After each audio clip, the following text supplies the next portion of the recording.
Today's episode is going to be a little spicy.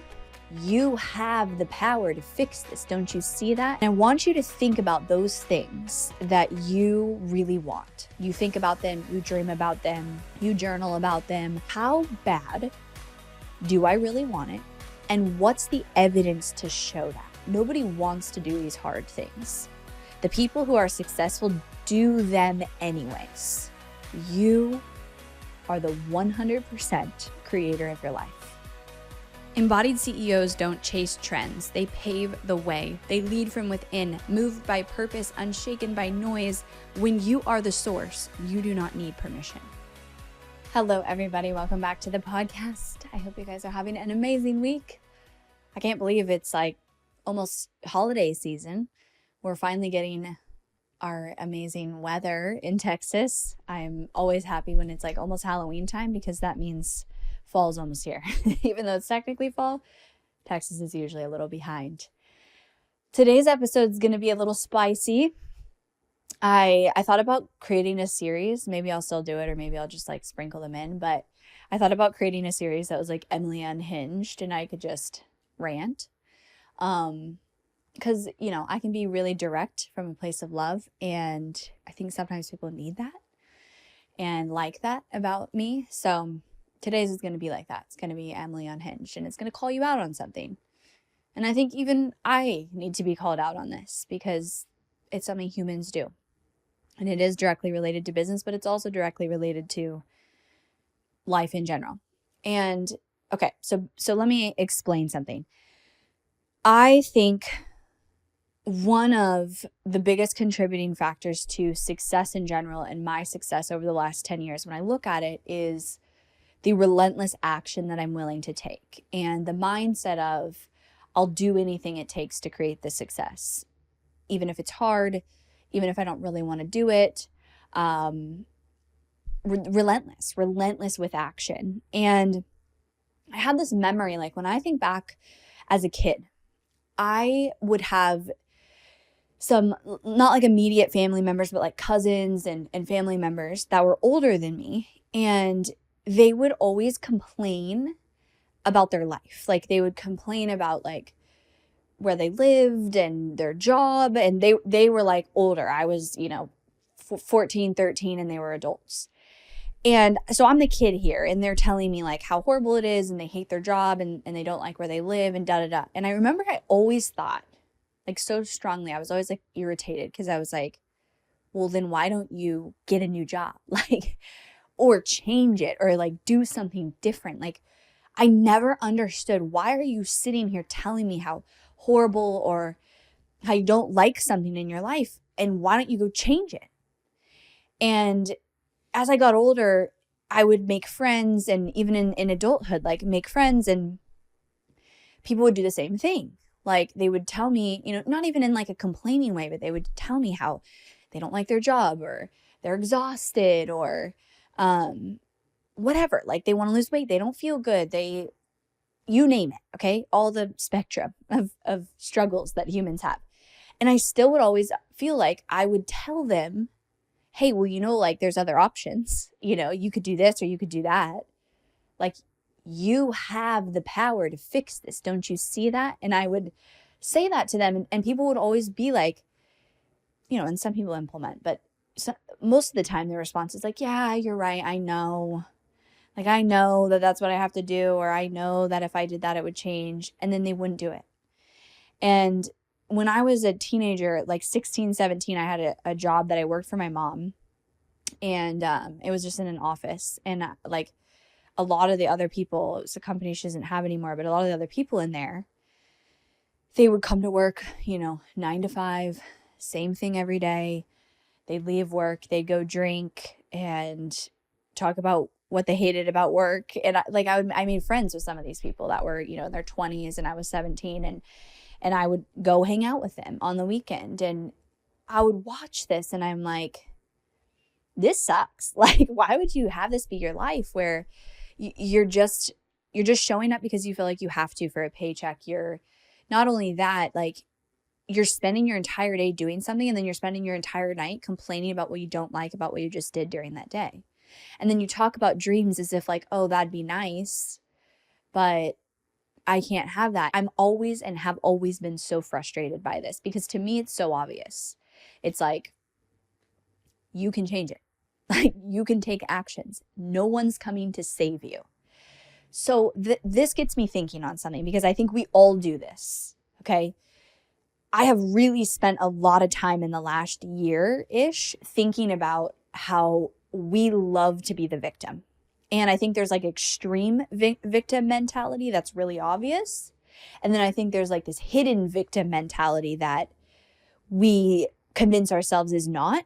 And we have all these like excuses as to why, we can't do something or something's happening or da da da.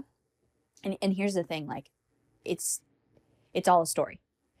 So I want to talk about the deeper level because I don't think most of you on here are the obvious victims. I think every single person falls into a subtle hidden victim mentality at times in their life.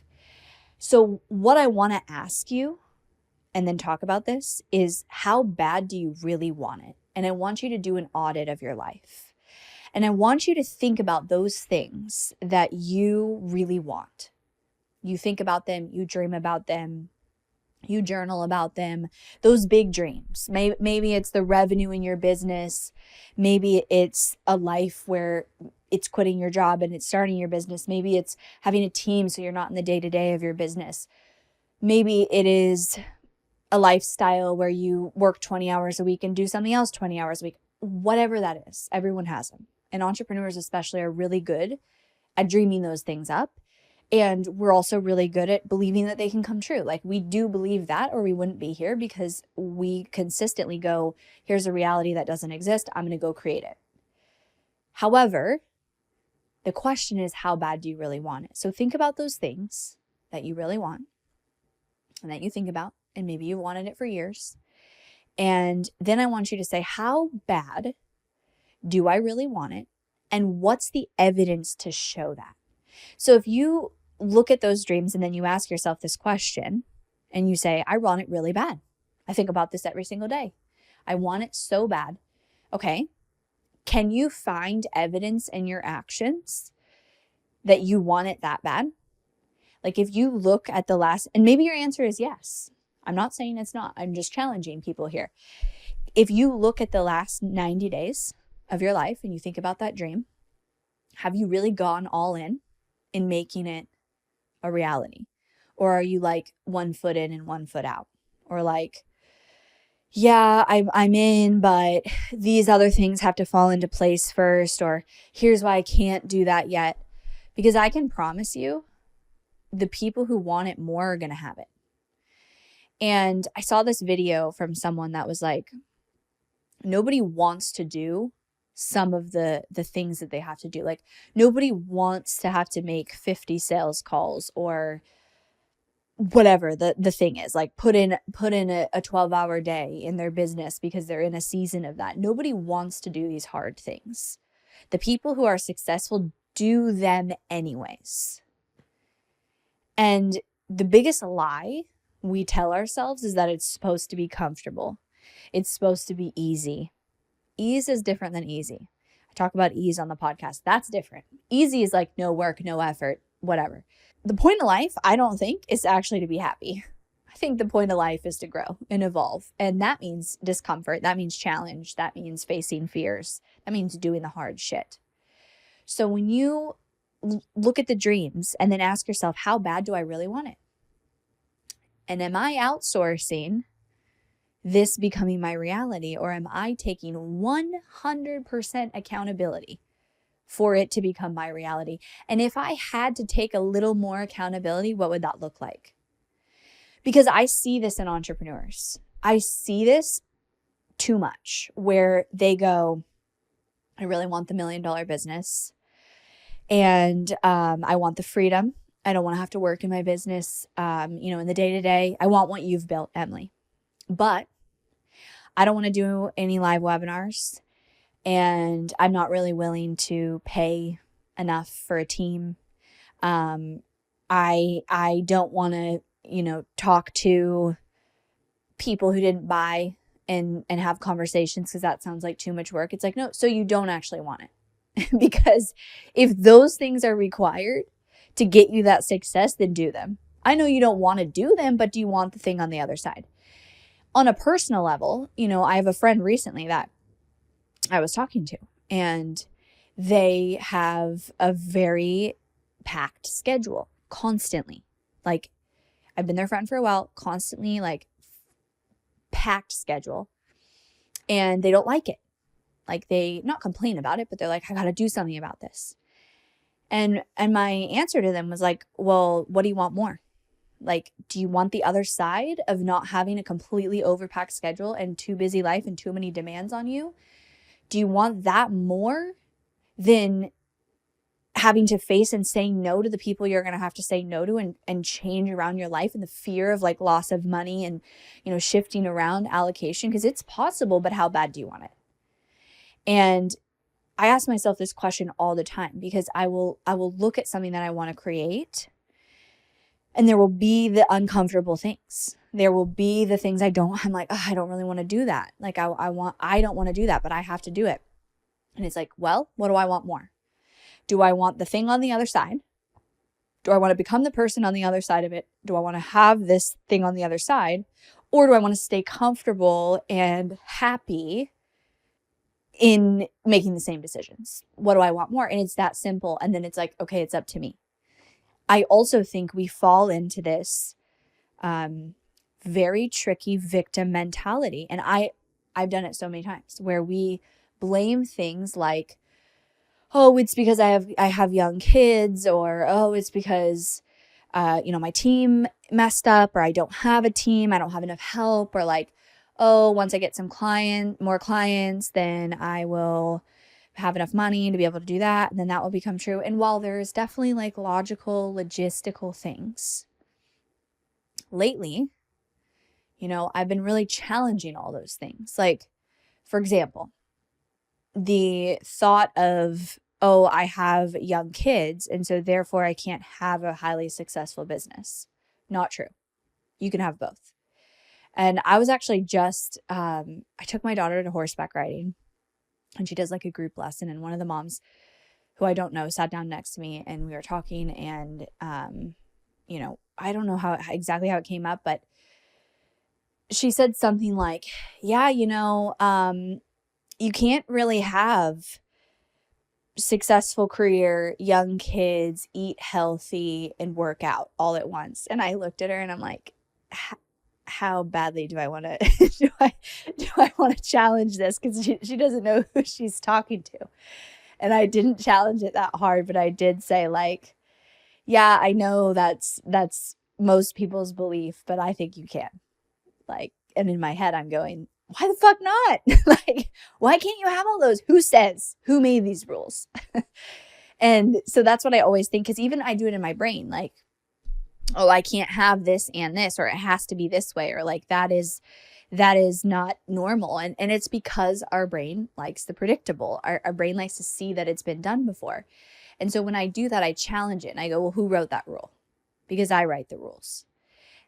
And again, there's logistical things, but any of those beliefs that you have, the problem is not that they're true, it's that you believe them.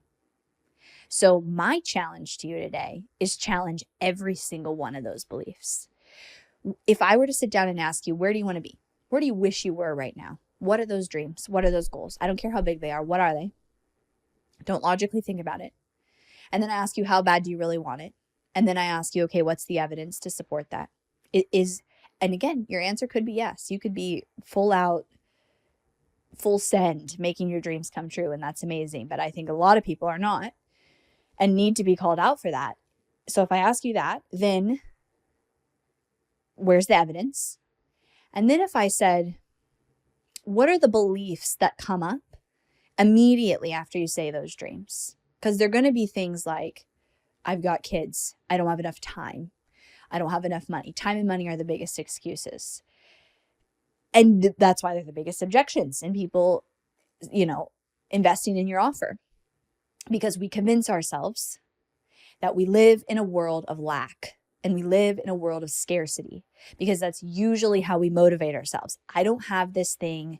I don't have enough, so I better do this to go create it. But I can't because it's too hard. It's going to take too long. It's not possible. Hardly anybody does it, right? And our brain finds all those excuses. And I did this with CrossFit. When I started CrossFit, I was, I guess, scared of I got, I felt like, oh my God, I thought this was going to be easier. CrossFit's like so hard in all the things you have to master. And I'm tall. And so I convinced myself, oh, it's not possible for me to be top in the world. Like, I'm too tall. And I even went as far as researching top CrossFit athlete heights so I could prove to myself that that was why I shouldn't pursue my training to the level that I wanted to, because I was too tall. It's like, wouldn't I rather believe I could be, as successful as possible, surrender the outcome and go full send into the pursuit of it? Yes. But I even fell into that. Like, I'm too tall. I haven't done it long enough. I don't have a, athletic high school background. And for a good 6 to 8 months, I sat in that place. And to me, I'm being a victim. Same thing with, this is business, but it's also getting healthy. Like, people tell me, oh, I wish that I was as fit as you. Okay, well, I work out 10 hours a week. You can be as fit as me. If you want to be as fit as me, work out 10 hours a week, I wish that I had time to be healthy. Why don't you? A lot of times when I say these things, like, I think that the society's response is, oh, you're privileged. And I will acknowledge I grew up in definitely a privileged home, for sure. But I think making people feel that way, like, oh, you can't have that because you didn't grow up privileged, is the biggest disservice we could ever do to somebody. Like, it actually angers me that so much of society, like, is so focused on that. And when someone is really successful in the recent years, the response is like, oh, well, they're privileged. You know what that does? That tells all the other people who didn't grow up like that, you can't do it because you didn't grow up like that. BS. We all can apply ourselves and build the skills and build the mindset and build the things necessary to get wherever we want. And I am going to be the voice that goes, I believe in you. You can do whatever the hell you want if you want it bad enough and if you're willing to apply yourself. So I have to note that because I know I'll get that response like, well, you created the success because you're privileged. Okay, well, if you know my story, I created it from nothing, and I created it because I believed anything was possible, because I didn't listen to other people, and because I applied myself relentlessly. Like, I think it's important that in the beginning of my business, I worked until midnight. I worked every moment that I wasn't with my newborn baby. I lived in a house almost the size of my podcast studio when I started my business, with no office and not even a real kitchen. That's not an excuse for me. Like, being a 20-year-old mom, not an excuse. Who says it has to be an excuse? So the thing to sit with is, how bad do you want it? Where's the evidence? What are the beliefs you've told yourself are true on why you can't have it or why you don't have it yet? And realize you are the 100% creator of your life and your reality. And when you realize this, and I get slapped in the face with it all the time, because I will think thoughts like, I have young kids, and so that means XYZ, or I don't have enough time, or everybody needs me. Like, that's the subtle victim mentality. So you're never going to escape that. It's catching it. And realizing if you are blaming anything outside of yourself for why you're not where you want to be, you get to say, starting today, I'm taking full accountability. Because now you have the power. There's no excuse. And when you have the power, it's the most freeing thing ever. So that's what I have to say today on an Unhinged Emily episode. And I truly believe this is such a secret to success. And I think it's just constantly getting out of our own way. Because when we're in a mindset of saying, oh, I don't have that because of this, or I've been told it's not possible to have a successful business and young kids. Like, we're the problem. Those beliefs are the problem. If you're not where you want to be, it's because you believe you shouldn't be there. And then you've backed up and created evidence and actions that back that up. So change the belief of what's possible. Challenge yourself. How bad do I want it? How could I show my actions even more? And then you just relentlessly do that and you surrender the outcome, because it's going to be bigger and better than you could have ever imagined yourself. All right, everybody. Hopefully this lit a fire under you. Thank you so much for tuning in. I'll talk to you next time.